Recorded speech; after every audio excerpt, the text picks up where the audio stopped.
Late night Jollibee cravings at how I met my baby. So hello mga kumpang love, Jaja House. So for today's video, nag-craving si ate mong girl late night.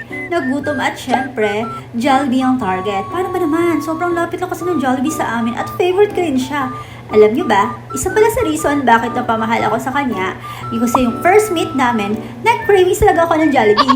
Sakto. Nag-iya siya na sabay kumain sa dami ng ekwa na gusto akong ilibre sa mamahaling restaurant. Alam nyo ba mga mi, hindi ako pumayag. Pero sa kanya, oo, pumayag ako. So yung first meet namin, Jollibee date. Nag-order kasi yun ng gusto kong Jollibee. Tapos, in-invite pa niya ako sa condo niya.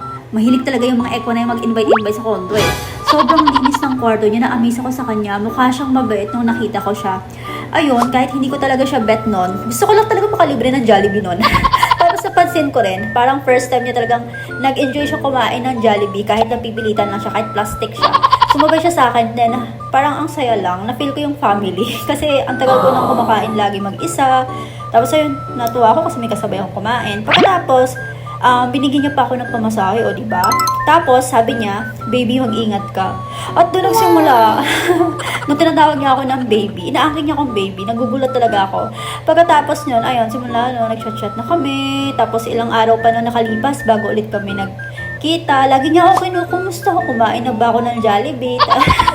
Sobrang sweet niya nung mga time na yun. So, ayun nga mga mi.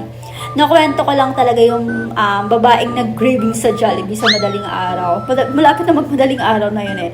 So, ayun, hanggang dito na lang yung ating mini vlog. Sana at nag-enjoy kayo sa aking mini vlog. So, this is my late night Jollibee cravings, how I met my baby. So, ayun, kain tayo.